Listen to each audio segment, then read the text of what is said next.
আসসালামু আলাইকুম এভরিওয়ান, সবাই কেমন আছেন? আশা করি ভালো আছেন। আল্লাহর রহমতে আমরাও ভালো আছি।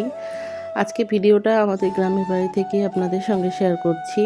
গতকাল বিকালে আমরা গ্রামের বাড়িতে এসেছি। গতকাল বিকালেই এই ক্লিপসটা নিয়ে রেখেছিলাম। পাখি দেখেন, দোয়েল পাখি আমাদের ঘরে ঢুকেছে। এই দুটো দোয়েল পাখি আছে আমাদের ঘরে। প্রায়ই ঢুকে, প্রায় প্রতিদিনই ঘরের ভিতর ঢুকে এটা ওটা খায়, এদিকে ওদিকে ঘোরাঘুরি করে আবার চলে যায়। আমরাও কিছু বলি না, বেশ ভালো লাগে আসলে।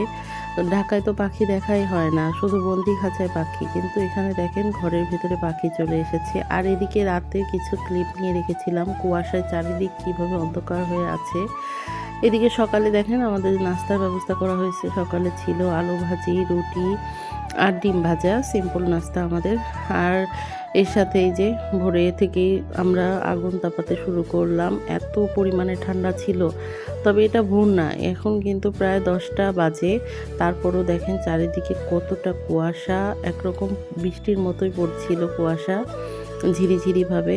আর এদিকে আমাদের খুবই ঠান্ডা পড়েছিল এই জায়গাটায়, মানে ফরিদপুরের এই এরিয়াটায় খুব ঠান্ডা লাগছিল। ঢাকার থেকেও বেশি ঠান্ডা ছিল। গতকাল যেহেতু ঢাকা থেকে এসেছি, ঢাকার থেকে অনেক বেশি ঠান্ডা এখানে।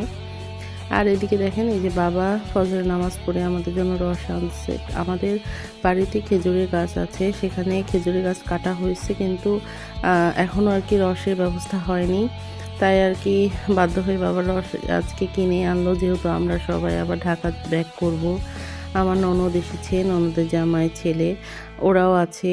এছাড়া আমি, আমার ছেলে আর আমার হাজব্যান্ড আবার আজকে চলে যাবে রাত্রে।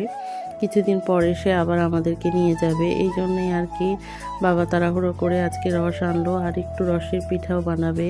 রসের পিঠা বলতে আজকে দুধ চিতই পিঠা বানানো হবে রস দিয়ে। এই জন্যেই আমরা খেয়ে আর যা থাকবে তা দিয়ে পিঠা বানানো হবে। দেখেন চারিদিকটা মনে হচ্ছে কি বৃষ্টি পড়েছে, আসলে বৃষ্টি না, খুবই কুয়াশা ছিল আর এত ঠান্ডা, বাতাসও ছিল তার সাথে কিছু। এই জন্য বাধ্য হয়ে আমরা একটু আগুনেই বসেছি। গ্রামের বাড়িতে এসে ঘরের ভিতর বসে থাকতে কার ভালো লাগে বলেন? এই জন্যেই আর কি এই ব্যবস্থা করা, যাতে একটু বাইরে সময় কাটাতে পারি। আর এই দেখেন, দেখেই বোঝা যাচ্ছে সকাল 10টায় কী পরিমাণ কুয়াশা। এদিকে এই যে আমাদের বাড়ির মুরগিগুলোকে খেতে দিয়েছে। এগুলো কিন্তু আমাদের কেনা না, এগুলো বাবা শখ করে আমাদের দেশি মুরগির ডিম থেকেই হয়েছে। বাবার খুব শখের মুরগি। আমরা কিন্তু বাড়ির মুরগি খুবই কম খেয়ে থাকি, বেশিরভাগ টাইমেই আমরা বাইরে থেকে মুরগি কিনে এনে খাই। এগুলো আর কি শখ করে পালা। আর এদিকে দেখেন কবুতরগুলো নিচে নেমে এসেছে। এরপরে অনেক আগুন দেখে মনে হলো কিছু একটা পুড়িয়ে খাই, কিন্তু মিষ্টি আলু ছিল না। আর এটা তো একটু গ্রাম, যে কোনো জিনিস সহজেই পাওয়া যায় না। এই জন্য আমাদের ঘরে নতুন আলু ছিল শীতের, সেই আলু দিলাম। তবে পরে আলুগুলো বের করা হয়েছিল, ভুলেই গিয়েছিলাম, দুটো আলু পুরো পুড়েই গিয়েছে। আর বাকি দুটো আমরা একটু খেয়েছিলাম, ভালোই লেগেছে আলুগুলো খেতে। আর এদিকে এই যে আমাদের গাছের কলা, এর আগেও আমি আপনাদের শেয়ার করছি, তবে এই কলা গাছের কলাগুলো অনেক বড় হয়েছিল। মাশাআল্লাহ মাশাআল্লাহ বলবেন সবাই। আর বলেন তো এভাবে কেন বেঁধে রেখেছে? এভাবে আসলে বেঁধে রেখেছে বাবা। কলাগুলো কিন্তু পারলেই বাসায় পেকে যেত, যেহেতু পাকা শুরু করেছিল। কিন্তু ওই যে আমার হাজব্যান্ডের খুব পছন্দ, সে নিজে কলা গাছ থেকে কলা পারবে, এই জন্য বাবা ঢেকে রেখেছে। না হলে পাখি, আর এর আগের এক বাদি তো পুরো পাখি আর কাঠবিড়ালি সব খেয়ে ফেলেছে ঢেকে রাখার পরও। এই জন্য এবার একদম আঁটোসাঁটোভাবে বেঁধে রেখেছে। এই যে কলা গাছটা কেটে, যেহেতু একবার কলা হলে আর পরে হয় না, এই জন্য কলা গাছটা আমার হাজব্যান্ড নিচ থেকে একটু কেটে নিচ্ছে যাতে পাড়তে সহজ হয়। এই যে কলাগুলো কাটছি, দেখতেই পাচ্ছেন। আর কলার ভিতরে মনে হয় কোন পাখি কলার ওই শুকনো পাতাগুলো নিয়ে একটু বাসা বাঁধার চেষ্টা করেছিল, তবে পাখি ছিল না। এই যে কলাটা পাড়ার পরেই আমরা দেখতে পেলাম আর কি। আর একদম গাছ পাকা কলা, এগুলো তো পাড়ার সাথে সাথে খেয়েছি। এখান থেকে অলরেডি 3টা কলা কিন্তু আমি রেখে দিয়েছি আলাদা করে, ওই 3টা পাখি খেয়ে ফেলেছে। এই যে দেখতেই পাচ্ছেন। আর এগুলোকে এখন আমরা ঘরে নিয়ে যাব। এগুলো কাঁচাগুলো আস্তে আস্তে পেকে যাবে, তবে শীতের কলা একটু পাকতে সময় নেয়। শীতের কলা মানে পাকতে একটু সময় নেয়, গরমে কলা কিন্তু খুব তাড়াতাড়ি পেকে যায়, আবার নষ্টও হয়ে যায়।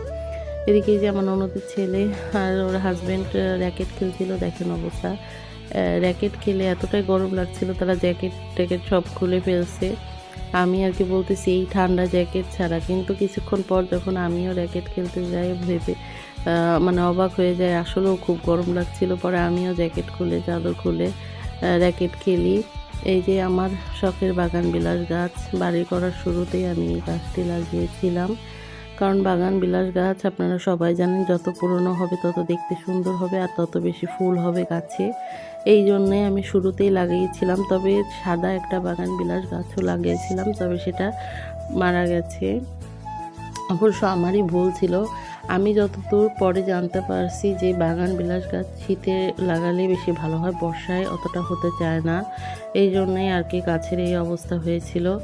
যাই হোক, এটা মাশাআল্লাহ অনেক বড় হয়েছে, ফুলও হয়েছে। আর এই যে এদিকে আপনাদের সঙ্গে শেয়ার করছিলাম, দেখেন কতগুলো কলা গাছ। আমাদের এই সাইডটাও প্রচুর কলা গাছ, অনেক কলা গাছ তো আমার হাজব্যান্ড কেটে কেটে ফেলে দিয়েছে, কারণ অনেকটাই জঙ্গলের মতো হয়ে যায়। আর গ্রামের বাড়ি যেহেতু একটু সাপের ভয়ও থাকে। এই যে আমাদের বাড়ির পাশেটা আপনাদের সঙ্গে শেয়ার করলাম, আর ওই দূরে কিন্তু ওটা স্কুল ছিল। আর এখানে বাবা চালের গুঁড়ি করে নিয়ে এসেছে মেশিন দিয়ে, আজকে বললামই পিঠা বানানো হবে, এই জন্যে আর কি। এই দেখেন আপনাদের সঙ্গে শেয়ার করছি মুরগি, আর ওই দূরে দেখেন কাঠবিড়ালি দুটো একসাথে খাচ্ছে, কি অবাক ব্যাপার। ও একটু ভয় পাচ্ছে না, তাই আমি খেয়াল করে আবার একটু ভিডিও করলাম যে ও মুরগির সাথে খাচ্ছে ঘুরে ঘুরে। যাই হোক, এখানে এই যে রস খাওয়ার পরে এতটা পরিমাণে রস ছিল, সেটা মা জাল করে নিচ্ছে চুলায়।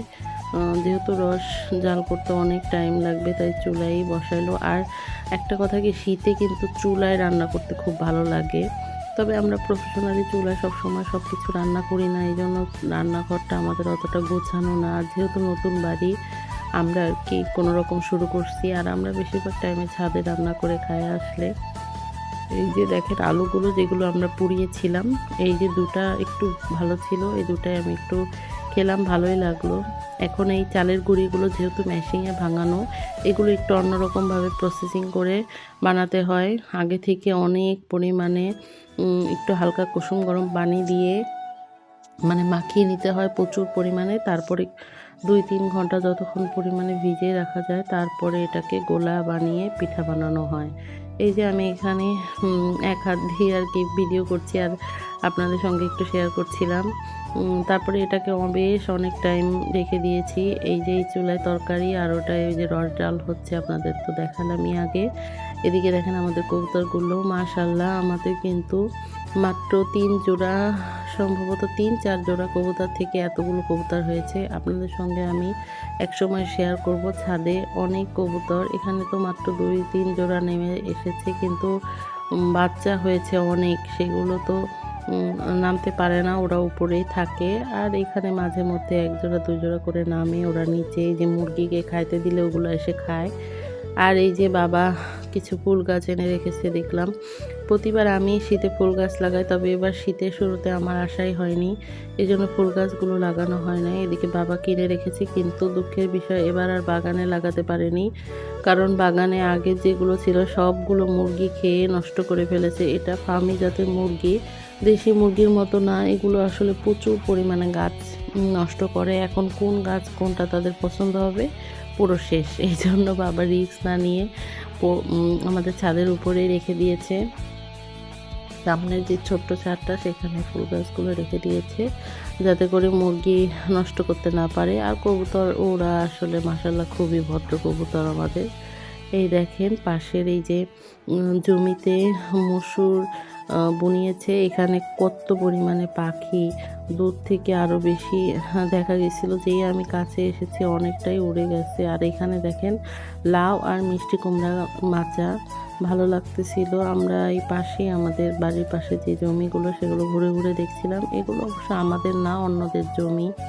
আবার আমার মামারও জমি আছে, মামা শ্বশুরের। এই যে রাত্রে পিঠা বানানো হচ্ছে, দুধ চিতই পাশে তো দেখলেনই, দুধের রস আর গুড়ের মধ্যে মানে ভিজাচ্ছে পিঠা। আর শুকনো পিঠায় তরকারি দিয়ে, বাটা দিয়ে, 2 রকমের বাটা বেটেছিলাম, সেগুলো দিয়ে আমরা খাচ্ছিলাম। আর ওদিকে মা যেগুলো একটু পছন্দ মতো হয়েছে সেগুলো ভিজিয়েছে।